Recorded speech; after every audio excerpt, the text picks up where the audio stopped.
शर्मा और आज हम अपनी वीडियो क्लास में क्लास 10 के सिविक्स का सेकंड लेसन करने वाले हैं। एक इजी सा लेसन है। लेसन का नाम है संघवाद। इस लेसन के जो मोस्ट इम्पोर्टेंट टॉपिक हैं, पॉइंट्स जो हैं वो हमने यहाँ पर पहले से ही राइट कर लिए हैं। तो आज का जो लेसन है वो देश की शासन व्यवस्था से रिलेटेड है कि किस प्रकार की शासन व्यवस्था कौन कौन से देशों में पाई जाती है और किस प्रकार वो विभिन्न जो देश के अंदर समूह होते हैं उनके अंदर सामंजस्य स्थापित करते हैं। तो लेसन का नाम है संघवाद। सबसे पहला जो इस लेसन के अंदर हमारा पॉइंट बनता है शासन प्रणाली। तो लेसन को समझने से पहले ये हमें पता होना चाहिए कि शासन प्रणाली होती क्या है। शासन प्रणाली वह प्रणाली होती है जिसके माध्यम से देश को चलाया जाता है और अलग अलग देशों में अलग अलग शासन प्रणाली पाई जाती है। फॉर एग्जाम्पल, इसके अंदर दो प्रकार की शासन प्रणाली पाई जाती है। पहली है एकात्मक शासन प्रणाली और दूसरी है संघीय शासन प्रणाली। एकात्मक शासन प्रणाली वह शासन प्रणाली होती है जिसके अंदर जो सारे कानून होते हैं उनको बनाने का अधिकार केंद्र सरकार के पास में होता है। केंद्र सरकार के देश का संचालन करती है, उसके द्वारा बनाए गए कानून देश के अंदर लागू होते हैं, वही सबसे सर्वोपरि होती है। फिर दूसरा बनता है हमारा संघीय शासन प्रणाली। संघ का मतलब क्या होता है? मिला जुला। इसका मतलब संघीय शासन व्यवस्था जो होती है वो ऐसी शासन व्यवस्था होती है जिसके अंदर दो या दो से अधिक मिलकर देश की शासन व्यवस्था को चलाती है।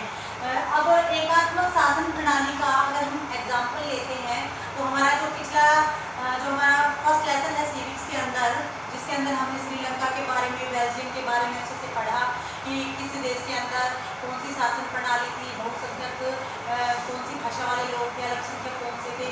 तो अगर एकात्मक शासन प्रणाली का एग्जाम्पल पूछ लिया जाए तो इसका एग्जाम्पल बनता है श्रीलंका।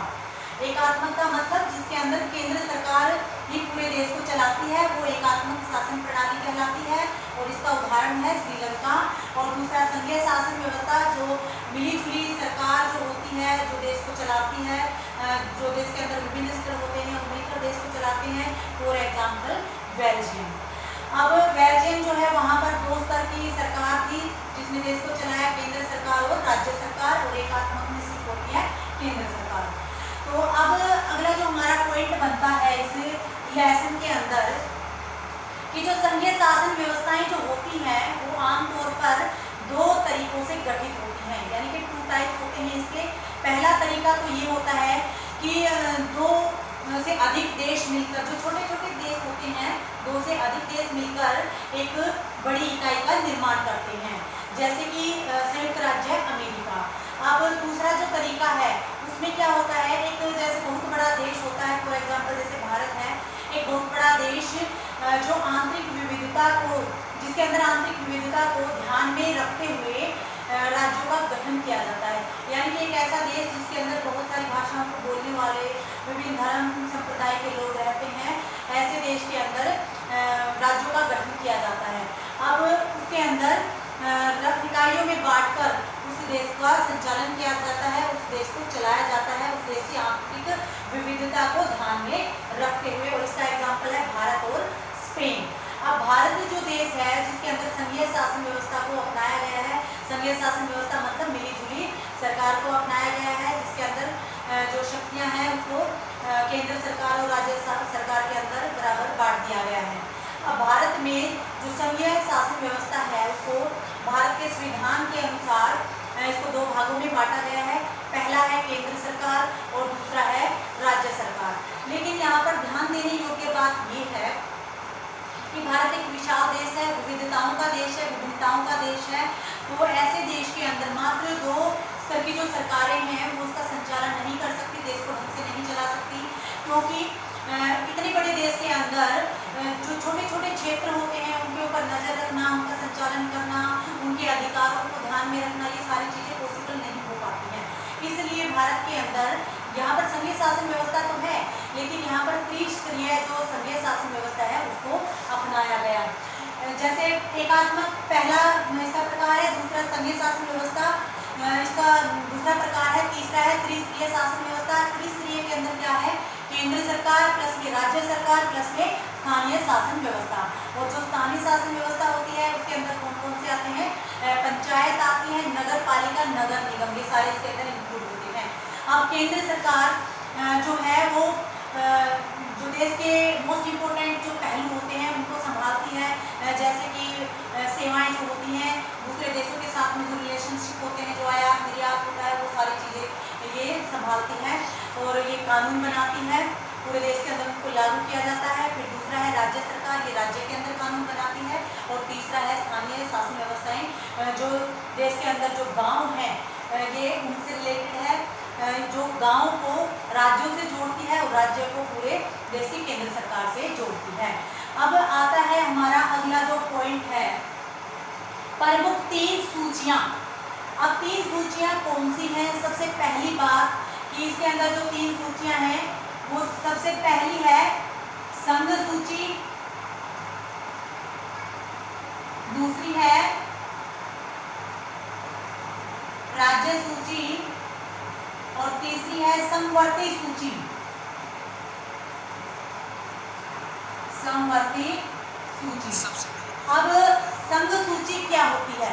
संघ सूची, इसके अंदर क्या होता है, केंद्र सरकार कानून बनाती है। जो संघ सूची होती है उसके अंदर केंद्र सरकार कानून बनाती है, जैसे कि संचार है, मुद्रा है, बैंकिंग है, आयात निर्यात संबंधी या सेना या प्रतिरक्षा से संबंधित जो मामले होते हैं वो कौन संभालता है? संघ सूची को संभालती है। फिर दूसरा है राज्य सूची। राज्य सूची में इसमें राज्य में जो कानून होते हैं वो राज्य की सरकार बनाती है और इसके अंदर पुलिस, व्यापार, वाणिज्य, कृषि, सिंचाई आदि मामले इसके अंदर इंक्लूड होते हैं। पुलिस और जो व्यापार वाणिज्य है, जो कृषि है, वो सिंचाई है, वो सब किसके अंदर इंक्लूड होते हैं? राज्य सूची के अंदर। अब तीसरा है समवर्ती सूची। अब समवर्ती सूची जो होती है उसके अंदर राज्य सरकार भी कानून बना सकती है, केंद्र सरकार भी कानून बना सकती है, दोनों मिलकर उसको संचालित कर सकती है। लेकिन अगर किसी मुद्दे के ऊपर दोनों सरकारें एक दूसरे के आमने सामने खड़ी हो जाती हैं तो वहाँ पर केंद्र सरकार की बात को माना जाता है। तो जो संघ सूची है इसमें कौन सा कानून बनाता है? इसके अंदर केंद्र सरकार कानून बनाती है और जो राज्य सूची है इसमें राज्य सरकार बनाती है, इसको राज्य सरकार संचालित करती है। और तीसरा जो समवर्ती है उसको ये दोनों ही वहाँ पर कानून बना सकती हैं, दोनों ही उसका संचालन कर सकती हैं। फिर अगला जो हमारा पॉइंट बनता है केंद्र शासित प्रदेश। अब भारत एक ऐसा देश है जो विभिन्नताओं का देश है। इसके अंदर जब हमारा देश आज़ाद हुआ था उस समय यहाँ पर 14 प्रांत बनाए गए थे, राज्य बनाए गए थे। उसके बाद में इस देश की विशालता को देखकर आगे ये महसूस किया गया कि दूसरे और भी राज्य बना दिए जाएं। अब केंद्र शासित जो प्रदेश होते हैं, जो राज्य है उनके ऊपर डायरेक्ट राज्यों का शासन होता है और जो केंद्र शासित प्रदेश जो होते हैं वहाँ पर सीधे सीधे केंद्र सरकार का शासन होता है। केंद्र सरकार के द्वारा संचालित होते हैं और इसलिए संचालित होते हैं क्योंकि ये आकार में छोटे होते हैं और इनको स्वायत्ता प्रदान नहीं होती। केंद्र सरकार के जो नियम रूल रेगुलेशन जो होते हैं उसी के अकॉर्डिंग इनको चलना होता है। तो ये मोस्ट इम्पोर्टेंट है। भारत के अंदर 8 केंद्र शासित प्रदेश हैं। फिर अगला जो है न्यायपालिका। न्यायपालिका, अब संवैधानिक जो प्रावधान होते हैं, संवैधानिक प्रावधानों और कानूनों के क्रियान्वयन की देखरेख के लिए जो न्यायपालिका होती है उसकी महत्वपूर्ण भूमिका होती है।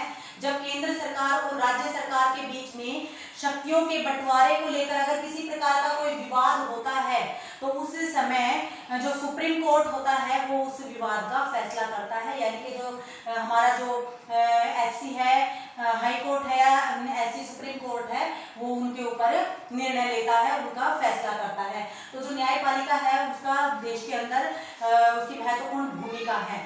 फिर अगला जो हमारा मोस्ट इम्पोर्टेंट पॉइंट बनता है संघीय शासन व्यवस्था। यहाँ पर क्वेश्चन ये बनता है कि जो संघीय शासन व्यवस्था होती है वो कैसे चलती है, किस प्रकार से, मतलब सुचारू रूप से वो कैसे चलती है, किस प्रकार उसका क्रियान्वयन होता है। तो यहाँ पर जो संघीय शासन व्यवस्था होती है वो उसका काम सिर्फ कानून बनाना ही नहीं है और सिर्फ कानून बनाने से किसी देश की शासन व्यवस्था सुचारू रूप से नहीं चल सकती। और भी बहुत कुछ ऐसा होता है जो उस देश को सही तरीके से चलाने में महत्वपूर्ण योगदान देते हैं। जैसे कि भारत में संघीय शासन व्यवस्था है और भारत की संघीय शासन व्यवस्था को सुचारू रूप से जो चलाया गया है उसको लागू करने का जो श्रेय है वो भारत की लोकतंत्रात्मक जो शासन प्रणाली है, जो राजनीति के लोकतंत्रात्मक राजनीति के जो चरण है ये श्रेय उनको जाता है। उनकी वजह से भारत के अंदर जो संघीय शासन व्यवस्था है वो सफल हो पाई। भारत विशाल देश है, विभिन्न धर्म जो है, जाति हैं, संप्रदाय हैं, उनके बीच में एकता की भावना का संचार करना, उनका संचालन करना, देश के अंदर समानता की भावना को लागू करना ये कोई आम बात नहीं है। तो भारत के अंदर लोकतांत्रिक जो शासन प्रणाली है उसी के कारण भारत में संघीय व्यवस्था जो है वो सुचारू रूप से चल पाई। यानी कि जो श्रेय जो है इसका जो क्रेडिट जो है वो किसको जाता है, भारत की लोकतंत्रात्मक शासन प्रणाली को इसका क्रेडिट जाता है। अब इसके अंदर भी जो संघीय शासन व्यवस्था है इसके अंदर भी दो महत्वपूर्ण पहलू यहाँ पर बनते हैं। पहला क्या है, विविधता की भावना। भारत विभिन्नताओं का देश है तो जाहिर है कि यहाँ पर विविधता की भावना होना भी आम बात है, क्योंकि बहुत सारे लोग रहते हैं, एक बहुत बड़ा देश है, क्षेत्रफल की दृष्टि से भी, जनसंख्या की दृष्टि से भी, और इतने सारे लोगों के बीच में सामंजस्य स्थापित करना कोई आम बात नहीं है। तो यहाँ पर विविधता की भावना जो है वो है, लेकिन फिर भी विविधता में भी एकता का यहाँ पर संचार है। फिर अगला जो इसके अंदर दूसरा पॉइंट बनता है कि विविधताओं का आदर। भारत का जो संविधान है उसने लोगों को उसने लोगों को जो मौलिक अधिकार जो प्रदान किए हैं उनमें लोगों के अधिकार निश्चित कर दिए गए हैं ताकि कोई भी समुदाय अपने आप को दबा हुआ महसूस ना करे। यहाँ पर अल्पसंख्यकों या बहुसंख्यकों के साथ में समानता का व्यवहार किया जाता है, सब लोगों के अधिकार निश्चित हैं। तो इस देश का जो संविधान है वो लोगों के साथ में समानता का व्यवहार करता है, उन्हें समान अधिकार प्रदान करता है, चाहे ऊंच है, नीच है, छोटा बड़ा गरीब, चाहे कोई भी है, चाहे उसका कोई भी धर्म है, जाति है, संप्रदाय है, किसी भी क्षेत्र से बिलोंग करता है, चाहे देश के किसी भी भाग में, किसी भी हिस्से में वह रहता है, उन सबको बराबर मौलिक अधिकार का प्रावधान किया गया है। तो इसलिए भारत के अंदर संघीय जो शासन व्यवस्था है वो सुचारू रूप से चल पाई। अब अगला जो पॉइंट बनता है भाषाई राज्य। अब जैसा कि सबको पता है कि 1947 में हमारा देश आज़ाद हुआ और जिस समय देश आज़ाद हुआ उस समय यहाँ पर बहुत हिंसा भी भड़की, बहुत सारे लोग मारे गए, भारत पाकिस्तान दो अलग अलग देश बन गए। तो उस समय हमारे देश के अंदर जब भारत आज़ाद हुआ तो यहाँ पर 14 राज्य थे और फिर धीरे धीरे समय के अनुसार और समय की मांग के अनुसार जो राज्य हैं, जो नए राज्य हैं उनको बनाने की जरूरत महसूस होनी शुरू हो गई। तो 1950 के अंदर भारत ने 1950 में भारत के अंदर 1950 में भाषाई नीति के ऊपर विचार विमर्श किया गया कि भारत में भाषा के आधार पर राज्यों का गठन किया जाए, कैसे किया जाए। ये एक विकट समस्या थी, लोगों के बीच में सामंजस्य बनाना, उनको समझाना, ये एक बहुत बड़ी समस्या थी।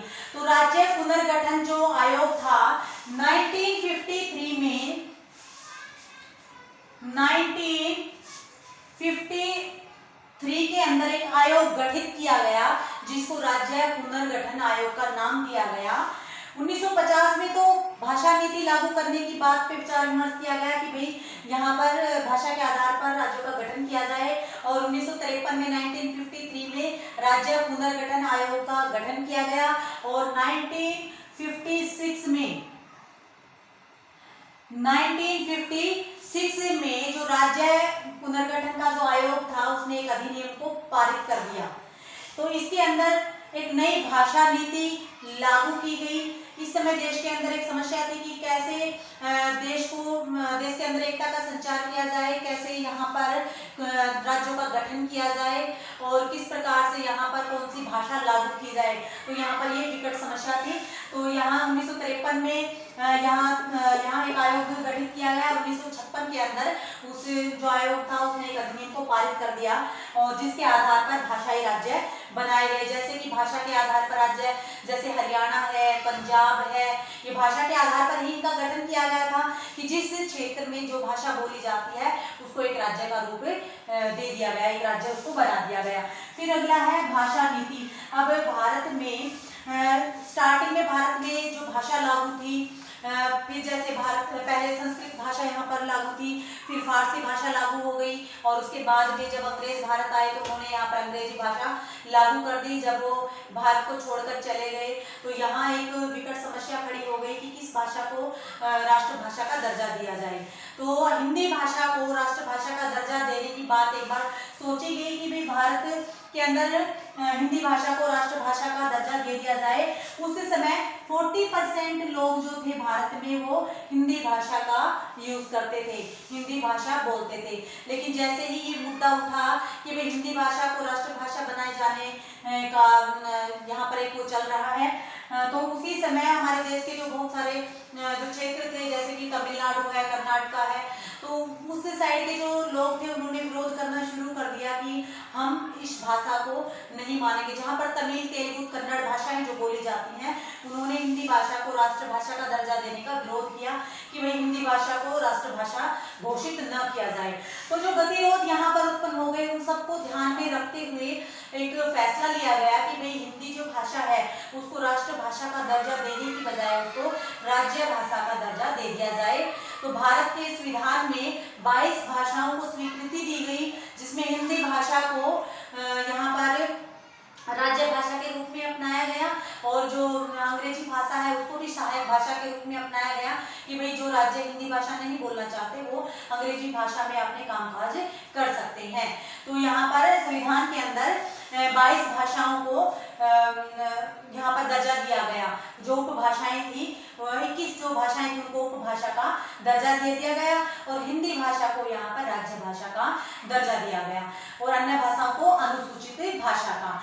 तो यहाँ जो भाषा का जो विवाद था ऐसे ये समाप्त कर दिया गया। फिर अगला जो हमारा पॉइंट बनता है सत्ता का विकेंद्रीकरण, यानी कि सत्ता का बंटवारा।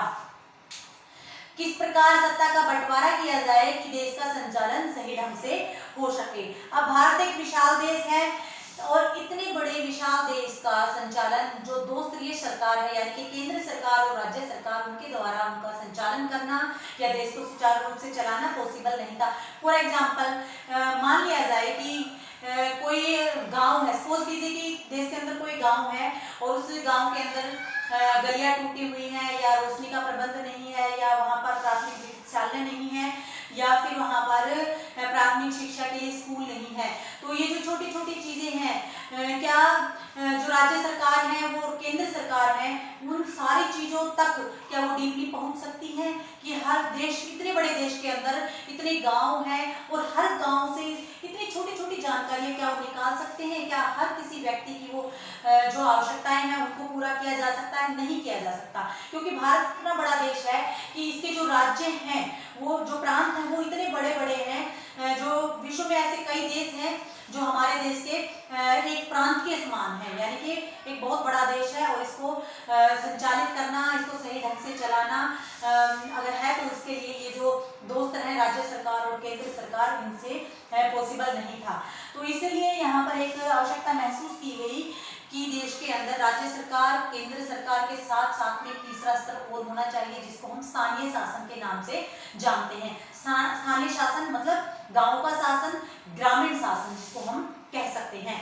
तो यहाँ पर जो शासन है उसको 3 भागों में बांट दिया गया, केंद्र सरकार, राज्य सरकार और स्थानीय सरकार। अब सत्ता का जो विकेंद्रीकरण है, यानी कि सत्ता का जो बंटवारा है, भारत विशाल देश है और सरकार जो है उसको सुचारू रूप से चलाने के लिए अब जो देश, भारत के जो प्रांत हैं जो कि दूसरे देशों से बड़े हैं, अब क्या कर दिया गया, इन सारी विविधताओं को ध्यान में रखते हुए और सत्ता की साझेदारी को अपनाते हुए केंद्र सरकार और राज्य सरकार से कुछ शक्तियां लेकर जो स्थानीय सरकारें हैं उनको दे दी गई। सत्ता का विकेंद्रीकरण कर दिया गया, सत्ता का बंटवारा कर दिया गया, शक्तियों का बंटवारा कर दिया गया, यानी कि केंद्र सरकार और राज्य सरकार से कुछ शक्तियां लेकर किसको दे दी गई, स्थानीय सरकारों को दे दी गई। अब अगला पॉइंट हमारा बनता है स्थानीय शासन। अब जो स्थानीय शासन है, आमतौर पर तो सब जानते हैं ये गांव का शासन होता है, स्थानीय शासन। अब ये स्थानीय शासन क्या होता है, ग्रामीण शासन होता है, गांव का शासन होता है। अब स्थानीय शासन के अंदर आते हैं ग्राम पंचायत, दूसरा है मंडल पंचायत या फिर ब्लॉक समिति हम जिसको बोलते हैं, और जिला पंचायत। अब पहला बनता है ग्राम पंचायत। ग्राम पंचायत का मुखिया जो होता है उसको प्रधान कहा जाता है या उसको सरपंच कहा जाता है, जिसका चुनाव 5 साल के लिए किया जाता है। और गांव के जो वयस्क होते हैं यानी कि जो 18 साल से ऊपर जो लोग होते हैं वो अपने मत का प्रयोग करते हैं और अपने में से ही किसी एक व्यक्ति को सरपंच बना देते हैं, यानी कि जिसको बहुमत मिलता है, जिसको ज्यादा वोट मिलते हैं उसको गांव का मुखिया बना दिया जाता है या प्रधान बना दिया जाता है या सरपंच बना दिया जाता है। अब इस सरपंच के काम क्या होते हैं, अपने क्षेत्र में यानी कि अपने गांव के अंदर जो साफ सफाई है उसका प्रबंध करना, जो इलेक्ट्रिसिटी है उसका प्रबंध करना, मेडिकली जो सुविधाएं हैं वो प्रोवाइड करवाना और अपने गांव का विकास करना। इसको ग्रांट दी जाती है, पैसे दिए जाते हैं गांव का विकास करने के लिए। तो उसका मुखिया कौन होता है, सरपंच होता है। फिर दूसरा जो इसके अंदर बनता है मंडल पंचायत। अब मंडल पंचायत का मतलब क्या, सबसे निचला स्तर है ग्राम पंचायत, अब उसके ऊपर क्या आता है मंडल पंचायत, यानी कि विभिन्न जो गांव होते हैं यानी कि कई गांव को मिलाकर जो पंचायत बनती है उसको हम क्या कहते हैं, मंडल पंचायत कहते हैं, जिसका मुखिया कौन होता है, चेयरमैन होता है। कई गांवों को मिलाकर इसको बनाया जाता है, हम जिसको जिला परिषद भी कहते हैं। ये किसके ऊपर होती है, ये ग्राम पंचायत के ऊपर होती है, ये स्थानीय शासन के ही रूप है। अब इसका जो तीसरा जो पार्ट बनता है वो है जिला पंचायत। अब बहुत सारी जो मंडल पंचायतें होती हैं, कई गांव की जो पंचायतें होती हैं, यानी कि इन सबको मिलाकर जिले के अंदर जितनी भी पंचायत होती हैं उन सारी की सारी पंचायतों को मिलाकर एक समिति बना दी जाती है, जिसको हम क्या कहते हैं, जिला परिषद कहते हैं, जिसका मुखिया जिला शासक होता है। कौन होता है, जिला शासक होता है। और ये जो बहुत सारी जो एक जिले के अंदर जितनी सारी पंचायतें होती हैं उनके संक्षिप्त रूप को हम क्या कहते हैं, जिला परिषद कहते हैं। तो सबसे नीचे कौन है, ग्राम पंचायत, उससे ऊपर कौन है, ब्लॉक पंचायत या मंडल पंचायत या ब्लॉक समिति, और जो फिर उसके ऊपर कौन है, जिला पंचायत, और इसके ऊपर कौन है, इसके ऊपर है राज्य सरकार। यानी कि राज्य सरकार जो है वो इनको जो ग्रांट होती है वो प्रोवाइड करवाती है, ताकि ये जो तीनों जो भाग हैं, तीनों जो क्षेत्र हैं, तीनों जो स्तर हैं, वो अपने अपने क्षेत्र के अंदर विकास कर सके, अपने अपने क्षेत्र के अंदर सारी सुविधाएं वो लागू कर सके। अब जो मंडल जो पंचायत है मंडल जो पंचायत है वो ग्राम पंचायत और जिला पंचायत जो होती है उसके बीच की कड़ी होती है। ग्राम पंचायत से रिलेटेड जो सारी सूचनाएं होती हैं वो कौन पहुंचाती है, जो मंडल पंचायत है वो जिला पंचायत तक पहुंचाती है, और इन सबको राज्य सरकार के द्वारा समय समय पर अनुदान राशि उपलब्ध करवाई जाती है, ताकि ये अपने अपने क्षेत्रों के अंदर विकास कर सकें। अब जो छोटे छोटे शहर होते हैं वहां पर होती है नगर पालिका, और जो बड़े शहर होते हैं वहां पर होता है नगर निगम। अब इनके कार्य भी होते हैं अपने अपने क्षेत्र के अंदर सारी सुविधाएं लोगों को उपलब्ध करवाना, वहाँ पर कानून को अच्छी तरह से लागू करवाना, वहाँ पर इलेक्ट्रिसिटी की या मेडिकली जो सुविधाएं हैं वो लागू करवाना, जो राज्य सरकार के द्वारा जो पैसा दिया जाता है उस पैसे को जनता के कल्याण के लिए लगाना। तो ये था हमारा स्थानीय शासन यानी कि गांव का शासन। तो आज का जो लेसन है कोई डिफिकल्ट नहीं है, बहुत इजी है। संवाद इस लेसन का नाम है। उसके बाद इसके अंदर शासन प्रणाली के ऊपर वो डाला गया है कि किस प्रकार की जो शासन प्रणाली होती है बेहतर होती है। तो भारत के अंदर संघीय शासन प्रणाली का अनुसरण किया गया है, जिसके अंदर राज्य सरकार, केंद्र सरकार और स्थानीय शासन जो है स्थानीय सरकार जो है उसके बीच में सत्ता का बंटवारा कर दिया गया है, ताकि देश को सुचारू रूप से चलाया जा सके, सत्ता को सुचारू रूप से चलाया जा सके। और आज करंट में देश के अंदर 28 राज्य हैं और 8 केंद्र शासित प्रदेश हैं। जो राज्य हैं वो राज्य सरकारों के द्वारा संचालित होते हैं और इनके ऊपर केंद्र सरकार होती है, और जो केंद्र शासित प्रदेश हैं वो केंद्र के द्वारा संचालित होते हैं, क्योंकि ये छोटे छोटे होते हैं, इनका जो आकार है वो छोटा है, तो इनको स्वायत्ता प्रदान नहीं की गई है और ना ही ये अपने आप में एक स्वतंत्र प्रांत बन सकते हैं, इसलिए और ना ही इनको किसी दूसरे प्रांत के अंदर मिलाया जा सकता है, इसलिए इनको केंद्र शासित प्रदेश कहा गया है। और इनको कुछ विशेष अधिकार भी प्राप्त होते हैं। फॉर एग्जाम्पल जैसे कि जम्मू कश्मीर है जिसके अंदर जिसे विशेष राज्य का दर्जा मिला हुआ था, पहले मिला हुआ था ये दर्जा, और इसके अंदर धारा 370 लागू की गई थी, जिसके दौरान इसको विशेष राज्य बनाया गया था।